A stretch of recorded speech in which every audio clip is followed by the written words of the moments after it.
Hey guys, स्वागत है आपका मेरे जहां के एक और एपिसोड में। तो आज से हम स्टार्ट करने जा रहे हैं डोगा की हे राम सीरीज।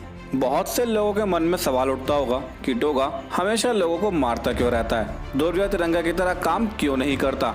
इस सवाल का जवाब आपको इस सीरीज में मिल जाएगा। मेरी बस आपसे यही रिक्वेस्ट है कि सब्सक्राइब करें मेरे जहां को और बने हिस्सा मेरे इस जहां का। तो बिना टाइम वेस्ट किए चलिए स्टार्ट करते हैं। हमारी कहानी की शुरुआत होती है नानावती चौक से, जहां एक कार अहिंसा के पुजारी हरि बापू को टक्कर मार देती है, जिससे हरि बापू सड़क पर गिर जाते हैं और उनके चारों तरफ भीड़ जमा हो जाती है। कार का ड्राइवर अभी भी शराब पी रहा होता है, तो लोग उसे कार से बाहर निकालते हैं और उसको पीटना स्टार्ट कर देते हैं। कुछ लोग कार को तोड़ने लगते हैं कि तभी हरि बापू चिल्लाते हैं, नहीं ठहरो, यह हिंसा है और हिंसा पाप है, ऐसा मत करो, जाने दो इसे, भूल मेरी ही थी। इतना सुनकर सब पीछे हट गए, लेकिन उसने गन निकाल ली। लेकिन किसी ने पत्थर मारकर उसके हाथ से गन छुड़ा दी। भीड़ अब उसका काम तमाम करने ही वाली थी कि तभी सफेद खादी कुर्ता पजामा पहने लोग उनको शांत करने की कोशिश करने लगे। तब हरि बापू ने गन उसके हाथ से ली और गन को अनलोड करके वापस उसके हाथ में दे दी। हरि बापू ने नसीहत दी, इंसान के अंदर एक राक्षस छिपा होता है जिसका नाम है गुस्सा, उसे कंट्रोल करना चाहिए, सुखी रहोगे। इसके बाद हरि बापू को उनके साथ एक कार में बिठाते हैं और वहां से चले जाते हैं। वो आदमी मन ही मन हरि बापू को थैंक्स बोलता है। 2 अक्टूबर अहिंसावादी महात्मा गांधी का जन्मदिन, जिनकी याद में आज शांति मार्च का आयोजन किया जा रहा है कि सामने से एक ट्रक जिसका पीछा पुलिस कर रही है बहुत तेजी से आ रहा होता है। दोनों आपस में बात करते हैं कि ट्रक में दादा का माल है और अगर पुलिस को चकमा ना दिया तो पुलिस उनको जरूर पकड़ लेगी। तभी दूसरा आदमी कहता है कि उसे पुलिस से पीछा छुड़ाने का तरीका पता चल गया है और वह शांति मार्च कर रहे लोगों को ट्रक से कुचलते हुए आगे निकल जाते हैं। इससे शांति मार्च में भगदड़ मच जाती है और भगदड़ की वजह से पुलिस को वहां रुकना पड़ता है। दोनों खुश होते हैं कि वे बच गए, लेकिन तभी उनके सामने आ जाता है उनका बाप डोगा, जो कहता है, गांधी जी ने अहिंसा का नारा दिया था, उन्होंने कहा था जियो और जीने दो, पर वो नारे उनके लिए थे जिनके पास दिल है, सोचने के लिए दिमाग है। वो नारे तुम जैसे दरिंदों शैतानों के लिए नहीं थे, तुम्हारे लिए नारा डोगा के पास है। और डोगा उस नारे को अपनी गोलियों की आवाजों के साथ बुलंद करता है कि ना तुम जियो ना दूसरों के जीने का हक छीनो। डोगा ट्रक के टायर को पंचर कर देता है। मजबूरन उनको ट्रक को रोकना पड़ा और दोनों ट्रक से कूदकर भागने लगे। तो डोगा दोनों के पैरों पर गोली दागता है और उसके बाद उन दोनों के जिस्म में। डोगा कहता है, माफ करना बापू, सोच कर निकला था कि कम से कम आज की रात मेरे हाथों से कोई हिंसा ना हो, लेकिन मजबूर कर दिया मुझे इन कमीनों ने हिंसा दिखाने पर। शांति मार्च को रौन देने वालों के जिस्म अगर रौन न लेता तो चैन न मिलता मुझे बापू। दूसरी तरफ दादा एक छोटी सी चाल के आगे रुकता है और पूछता है, क्यों रे लोटिया, यही है ना वो चाल जहाँ सलीम लंगड़ा और उसका पूरा गैंग रहता है। पूरे इलाके पर सुनते हैं कि उसी की हुकूमत चलती है और सुनते हैं कि पुलिस भी यहाँ आने से घबराती है। हाँ दादा, वो देखो हमारे जीपों की आवाज सुनकर सलीम लंगड़ा और उसके साथी बाहर निकल आए हैं। तब दादा ने बमों की लड़ी अपने हाथ में ली और चाल की तरफ उछाल दी। सलीम की चाल जबरदस्त धमाकों से गूंज उठी। दादा पूछता है, क्यों रे लोटिया, किसी के कान का पर्दा तो नहीं फटा? सब मना करते हैं। दादा फिर पूछता है, दुश्मन गैंग का कोई आदमी तो नहीं बचा? दोबारा सब मना करते हैं। अगले दिन हरि बापू अपने साथियों को एक स्पीच देता है। उसके बाद वो उन सबको लेकर पहुंच जाता है दादा के यहाँ, जहाँ दादा के गुंडे थे।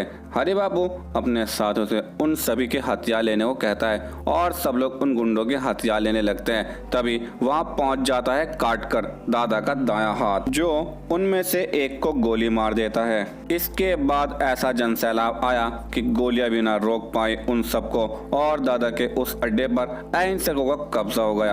अहिंसकों ने सारे हथियार अपने कब्जे में ले लिए। तब काट कर हरि बापू को धमकी देता है। हरि बापू कहते हैं कि अहिंसा की राह में कुर्बान हुए वीरों की चिताओं से पहले अहिंसा चौक पर हम जलाएंगे बरामद हथियारों के जखीरे की होली। तभी वहाँ हेलीकॉप्टर से दादा आ जाता है और उन सभी पर गोलियां बरसाना स्टार्ट कर देता है। दादा हेलीकॉप्टर से उतरा।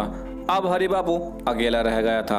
दादा हरि बापू के ऊपर गन लगाता है और हरि बापू को धमकाकर कहता है, तुझे गांधी बनने का बहुत शौक है ना रे, चल हम बना देते हैं तुझे गांधी।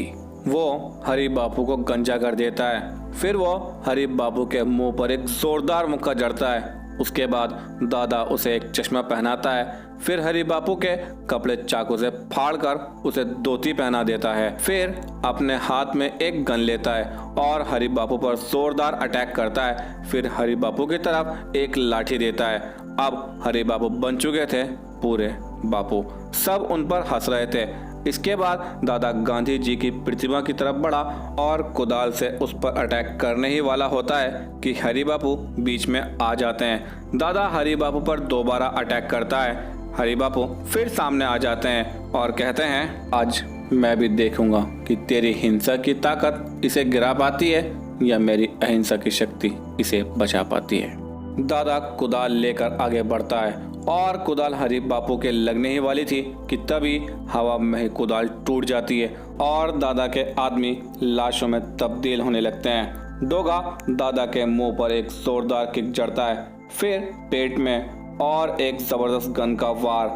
फिर डोगा वही लाठी उठाता है और कहता है, हिंसा के जितने लेसन तूने आज तक पढ़े होंगे, मेरी हिंसा देखकर आज तो वो सब भूल जाएगा और मुझे इस बात का अफसोस होगा कि मैं तेरी जुबान को वह दो पवित्र शब्द कहने लायक भी नहीं छोड़ूंगा जो अंतिम सांस और उस्मान आत्मा के साथ वे शरीर छोड़ गए थे, जो जब तक लड़ा अहिंसा की ताकत से लड़ा। और वो दो शब्द थे, हे राम। उसकी लाठी भगवान की लाठी की तरह बेआवाज थी कमीने। ये उसकी अहिंसा की लाठी की वो बेआवाज ताकत ही थी जिसने अंग्रेजों के छक्के छुड़ा दिए थे। डोगा भी इस महान आत्मा की उस ताकत के आगे अपना सिर झुकाता है।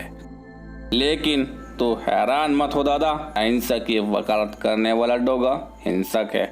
जंगल में एक खूंखार शेर से भी ज्यादा हिंसक है डोगा। अपने दुश्मनों को बपोर डालने के लिए भेड़िया से भी ज्यादा पहने हैं उसके दांत, क्योंकि वक्त बदल चुका है, जमाना बदल चुका है। तब दुश्मन बाहर देश के लोग थे, उन्हें आज नहीं तो कल जाना ही था। हम चाहे उन्हें गोलियों से खंदेड़ते या अहिंसा के हथियार से, मगर आज दुश्मन तेरे जैसे घर के ही लोग हैं। आज घर की बाढ़ घर को खा रही है।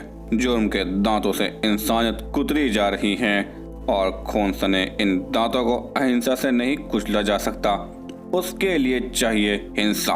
बंदूक की वो गोली जो धरती पर जुर्म व अपराध का पॉपुलेशन फैलाती सांसों की मौत बन सके। गन चली, लेकिन गोली और दादा के बीच आ गया हरि बापू का जिस्म। हक्का बक्का रह गया डोगा। लपक कर पकड़ लिया डोगा ने उस अहिंसावादी पुरुष का जिस्म। डोगा कहता है, ये तुमने क्या किया हरि बापू? हरि बापू जवाब देते हैं, तुमने जो किया डोगा वो अपना फर्ज समझकर किया और मैंने जो किया वो अपना फर्ज समझकर। हिंसा के जवाब में मेरा जवाब अहिंसा है।